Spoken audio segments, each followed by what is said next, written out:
दोस्तों ओम नमः शिवाय। दोस्तों पूरे 500 सालों के बाद बन रहा है दिव्य दुर्लभ महाशुभ संयोग। 11 जून ज्येष्ठ पूर्णिमा।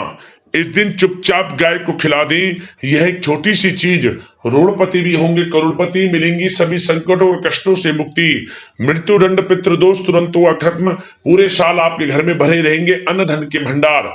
यूं कहें कि आपकी 7 पुश्तें तक करेंगी रुपयों पैसों पर राज। 7 पीढ़ियों तक बैंक बैलेंस बढ़ता चला जाएगा। सभी दुख दर्द संकट कष्ट दूर हो जाएंगे और सभी सुख आपके पास आ जाएंगे। सभी सुख आपके कदम चूमेंगे यदि आप यह एक छोटी सी चीज 11 जून ज्येष्ठ पूर्णिमा के दिन गाय को खिला देते हैं। तत्काल गरीबी जीवन से समाप्त हो जाएगी और आपको अपार धन सुख संपत्ति की प्राप्ति हो जाएगी, क्योंकि इस बार ज्येष्ठ पूर्णिमा बहुत ही दुर्लभ योग में है। गाय से जुड़े ये उपाय आपको माला माल बना देंगे। जा दोस्तों वीडियो को पूरा जरूर देखें, बहुत ही महत्वपूर्ण वीडियो है। आगे शुरू करें वीडियो को। सबसे पहले तो लाइक करना, जय गौ माता कमेंट्स में जरूर लिखना। दोस्तों आपको बता दें, ज्येष्ठ माह में आने वाली पूर्णिमा का हिंदू धर्म में बड़ा महत्व है। धार्मिक दृष्टिकोण से पूर्णिमा के दिन स्नान और दान धर्म करने का विधान है। इस दिन गंगा में स्नान करने से व्यक्ति की समस्त मनोकामनाएं पूर्ण होती हैं। माना गया है कि ऐसा करने से व्यक्ति को समस्त पापों का नाश हो जाता है। इसके साथ ही इस दिन दान करने से पितरों का भी भला होता है और उन्हें मुक्ति की प्राप्ति होती है। इसलिए इस खास दिन महिलाओं को व्रत रखने की सलाह दी जाती है। इस दिन विशेष रूप से भगवान शिव शंकर व भगवान विष्णु जी की पूजा आराधना करनी चाहिए। आपको बताना चाहेंगे, इस दिन यानी ज्येष्ठ पूर्णिमा के दिन आपको सुबह जल्दी उठना चाहिए और ब्रह्म मुहूर्त में उठकर स्नान आदि से निवृत्त होकर स्वच्छ वस्त्र धारण करके सब प्रथम तो आप भगवान सूर्यदेव को 1 लोटा जल दें। यदि पवित्र नदी में स्नान संभव ना हो तो घर पर ही नहाने वाले पानी में गंगा जल के कुछ बूंद डालकर घर पर ही स्नान करें। स्नान के बाद व्रत का संकल्प लें। और दोस्तों आपको बताना चाहेंगे, इस दिन विधि विधान से भगवान शिव शंकर मां पार्वती का पूजन करें, भगवान विष्णु जी माता लक्ष्मी का पूजन करें। इस दिन यथाशक्ति सामर्थ्य के अनुसार दान धर्म के कर्म करें और इस दिन संभव हो सके तो आप गरीब जरूरतमंदों में अन्न धन वस्त्र का दान जरूर करें। आप पितृ प्रसन्न होते हैं, समस्त देवी देवताओं की कृपा आपको प्राप्त होती है। ज्येष्ठ पूर्णिमा दान धर्म की दृष्टि से बड़ी महत्वपूर्ण है। आपको बताना चाहेंगे कि इस बार जो ज्येष्ठ पूर्णिमा है बड़े ही दुर्लभ योग में है। समस्त मनोकामनाएं आपकी पूर्ण होंगी। इस दिन आपको पीपल के पेड़ के नीचे आटे का चौमुखी दीपक बनाकर जरूर जलाना चाहिए। लाल वाले कलावे की बाती लगाएं, गाय का घी उसमें डालें, दीपक जलाएं, पीपल के पेड़ के नीचे, लाभ मिलेगा। अब दोस्तों बात करते हैं गाय से जुड़े कौन कौन से उपाय आपको 11 जून यानी ज्येष्ठ पूर्णिमा के दिन जरूर करने चाहिए। चलिए शुरू करते हैं। दोस्तों सनातन परंपरा में गाय, गंगा और गायत्री का बहुत ज्यादा धार्मिक महत्व है। मान्यता है कि गौ माता के शरीर पर 33 कोटि देवी देवताओं का वास होता है। गौ माता की सेवा एवं पूजा करने वाले जातक पर इन सभी देवी देवताओं की कृपा बरसती है। गौ सेवा से न सिर्फ इस जन्म के बल्कि पूर्व जन्म के भी दोष दूर हो जाते हैं। प्रत्येक सुबह जब आपके घर में भोजन बनना प्रारंभ हो तो सबसे पहले बनाई गई रोटी को आप गौ माता के नाम से निकाल दें और भोजन करने से पूर्व गौ माता को इस रोटी को खिलाएं। यदि संभव हो तो काली गाय को खिलाएं। यदि काली गाय ना मिले तो सफेद गाय को भी आप खिला सकते हैं। प्रत्येक पूजा और मांगलिक कार्य में गौ माता या उनसे जुड़ी चीजें जैसे गाय का गोबर, गोमूत्र, गाय का दूध अथवा गाय के दूध से बना घी अवश्य शामिल करें। इससे आपको पुण्य फलों की प्राप्ति होगी। सनातन परंपरा के अनुसार जिस घर में गाय होती है उस घर से जुड़े सभी वास्तु दोष स्वतः ही समाप्त हो जाते हैं। किसी भी पूजा में गाय से प्राप्त पंचांगव्य युक्त पदार्थ का उपयोग अवश्य शामिल करें, क्योंकि पंचांगव्य के बिना कोई भी पूजा पाठ और हवन सफल नहीं होता। या दोस्तों गो कृपा पाने के लिए प्रतिदिन, सप्ताह अथवा महीने में परिवार समेत एक बार गौशाला जाने का नियम जरूर बनाएं और वहां गायों को हरा चारा जरूर खिलाएं। इससे आपको शुभ फलों की प्राप्ति होगी और साथ ही साथ गौ सेवा और गौ पूजा से 9 ग्रह शांत हो जाते हैं और इनसे जुड़े दोषों का निदान हो जाता है। गर्मियों में गौ माता को पानी पिलाएं और सर्दी में गौ माता को गुड़ अवश्य खिलाएं।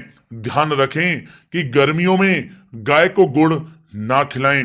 अनेक देवी देवताओं को अपने शरीर पर धारण करने वाली गौ माता से जुड़े कई शुभ और अशुभ संकेत भी होते हैं। मसलन गाय का दूध दुहाते समय यदि गाय ठोकर मार दे और सारा दूध बिखर जाए तो अपशगुन होता है। यदि कोई यात्रा पर निकल रहा हो और गाय अपने बछड़े को दूध पिलाती सामने आ जाए तो निश्चित रूप से जिस यात्रा के लिए आप निकले हैं वह यात्रा आपके लिए अवश्य ही सफल होगी और वह काम जिसके लिए आप निकले हैं वह अवश्य ही पूर्ण होगा। यात्रा पर जाते समय बाईं ओर गाय की आवाज आना और रात्रि में गाय की हुंकार करना भी शुभ होता है। दोस्तों साथ ही साथ गाय के साथ आप भूलकर भी ये काम ना करें, अन्यथा मिलता है घोर नरक और जीवन भर की परेशानियां।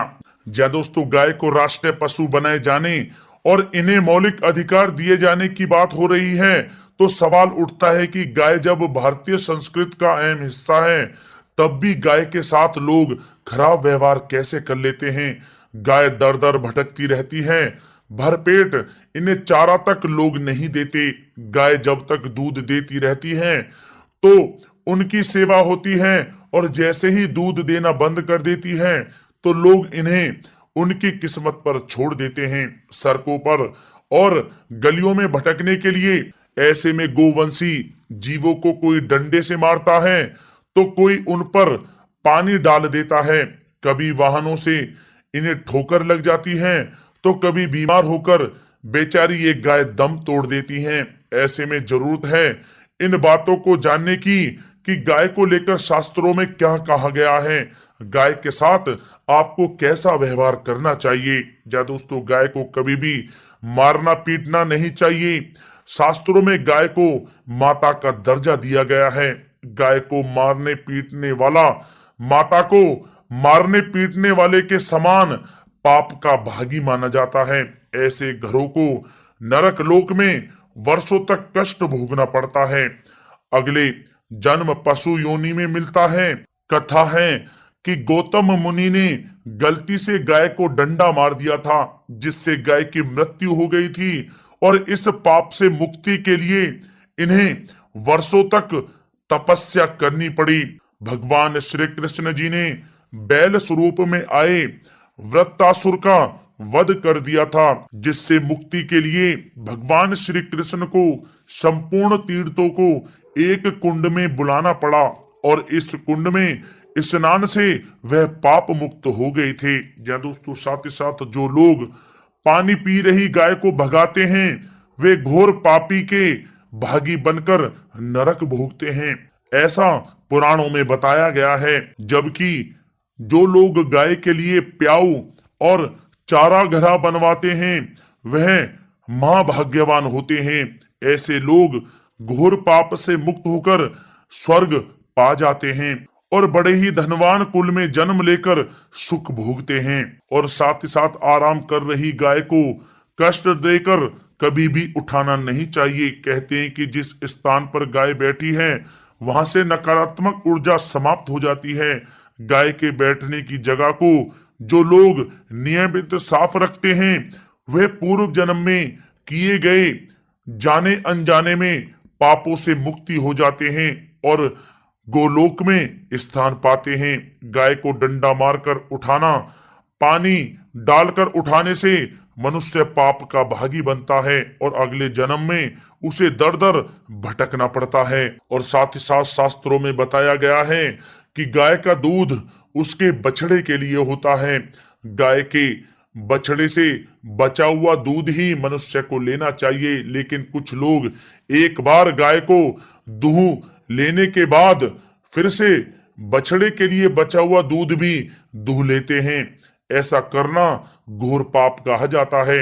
ऐसे दूध को दुहाने वाला और ग्रहण करने वाला दोनों ही पाप के भागी बन जाते हैं। दोस्तों, साथ ही साथ शास्त्रों में कहा गया है कि गोवंश यानी गाय और बैल के पीठ पर नहीं बैठना चाहिए। इनके पीठ पर बैठने से महापाप लगता है। ऐसे लोगों को नरक की यातना भोगनी पड़ती है। एकमात्र महादेव के अंश के उत्पन्न नंदी ही गोवंशी हैं, जिस पर स्वयं महादेव और महादेवी सवारी करती हैं, क्योंकि नंदी ने स्वयं अपनी इच्छा से महादेव की सवारी बनना स्वीकार किया था। और साथ ही साथ शास्त्रों में गाय के दान को बहुत ही महत्व दिया गया है, लेकिन ऐसी गाय का दान कभी नहीं करना चाहिए जो बूढ़ी और बीमार हो। कठोपनिषद में नचिकेता की कथा भी इस संदर्भ में है कि जिस नचिकेता ने पिता द्वारा बूढ़ी गाय को दान करने पर आपत्ति जताई थी, दूध देने वाली और बछड़े सहित जो लोग गाय का दान करते हैं वह महान पुण्य को प्राप्त करके स्वर्ग में स्थान पाते हैं। दोस्तों, साथ ही साथ सूर्य, चंद्र, मंगल या शुक्र की युति राहु से हो तो पितृ दोष होता है। यह भी मान्यता है कि सूर्य का संबंध पिता से एवं मंगल का संबंध रक्त से होने के कारण सूर्य यदि शनि, राहु या केतु के साथ स्थित हो या दृष्टि संबंधी हो तथा मंगल की युति राहु या केतु से हो तो पितृ दोष होता है। इस दोष से जीवन संघर्ष में बन जाता है। यदि पितृ दोष हो तो गाय को प्रतिदिन या किसी भी एकादशी को या किसी पूर्णिमा के दिन या अमावस्या को रोटी, गुड़, चारा आदि खिलाने से पितृ दोष समाप्त हो जाता है। साथ ही साथ देसी गाय की पीठ पर जो ककुद कुबड़ होता है वह बृहस्पति गुरु हैं। अतः जन्म पत्री में यदि बृहस्पति अपनी नीच राशि मकर में हो या अशुभ स्थिति में हो तो देसी गाय के इस बृहस्पति भाग एवं शिवलिंग रूपी कुबड़ के दर्शन करने चाहिए।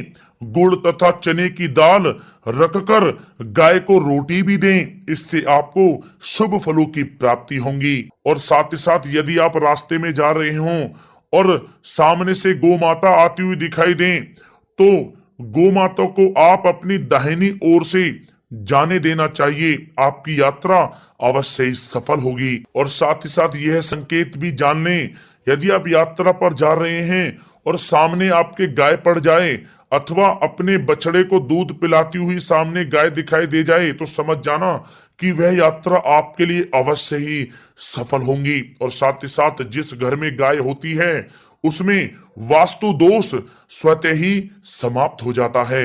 और साथ ही साथ आपको बता दें कि गाय को आप जो भी रोटी बनाएं प्रतिदिन ताजी रोटी ही बनाएं। गाय को अगर आपने रोटी बनाई है तो कोशिश करें कि उस रोटी को आप तुरंत ही गाय को दे दें। अगर आप उस रोटी को रख देंगे और उस रोटी को अगले दिन देंगे तो वह रोटी बासी मानी जाएगी। गाय को कभी भी बासी रोटी ना दें, इससे घर में नकारात्मक ऊर्जा वास करती है और जो भी कार्य आपके बनने वाले होंगे वह कार्य भी आपके बिल्कुल भी नहीं बनेंगे।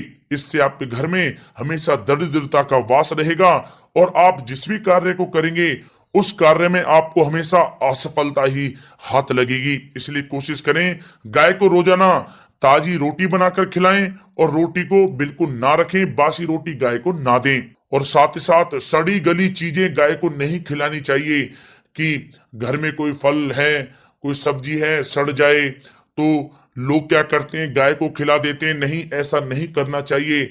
ऐसा करने से यदि आप गाय को खिलाते हैं तो और आप पाप के भागी बन जाते हैं। आप बिल्कुल भी सड़ी गली चीजें गाय को ना खिलाएं। और साथ ही साथ आप आटे की 11 लोइयां बनाकर उनके ऊपर हल्दी लगाएं। इसके बाद आप उन 11 लोइयों को एक एक करके गाय को खिलाएं। प्रत्येक लोई को खिलाते समय गाय के सींगों पर आप हाथ फेरें, पीठ पर हाथ फेरें, मस्तक पर हाथ फेरें, माता गाय के आप चरणों के स्पर्श करें। जहाँ दोस्तों ऐसा करने से आपके समस्त कार्य बनने लगेंगे। जो दुख का समय चल रहा है वह भी समाप्त होगा। आपके जीवन में खुशियां खुशियां होंगी। और एक बार आप 7 बार गाय की परिक्रमा भी कर लें तो आपके समस्त कार्य पूर्ण होंगे। और साथ ही साथ आप गाय को जब भी रोटी दें, रोटी पर या तो आप थोड़ी हल्दी लगा लें या थोड़ा गुड़ रख लें। अगर गुड़ ना हो तो आप थोड़ा मिश्री रख सकते हैं, थोड़ा घी रख सकते हैं। या दोस्तों, गाय को कभी भी सूखी रोटी ना खिलाएं। सूखी का मतलब गाय की जो रोटी रखें खिलाएं उस पर कुछ ना कुछ रख कर खिलाएं। हल्दी रख लें, गुड़ रख लें, मिश्री, घी या जो भी रख लें, मतलब खाली रोटी नहीं खिलानी है। ध्यान इस बात का रखें, जब ही आपको शुभ फलों की प्राप्ति होगी। जी हाँ दोस्तों, ये थे गाय से जुड़े कुछ महत्वपूर्ण उपाय, कुछ बातें जिन्हें आपको ध्यान में जरूर रखना चाहिए। या दोस्तों, वीडियो अच्छी लगी हो तो वीडियो को लाइक करें, ज्यादा से ज्यादा अपने दोस्तों में शेयर करें, चैनल पर नए तो सब्सक्राइब करें। जय गौ माता।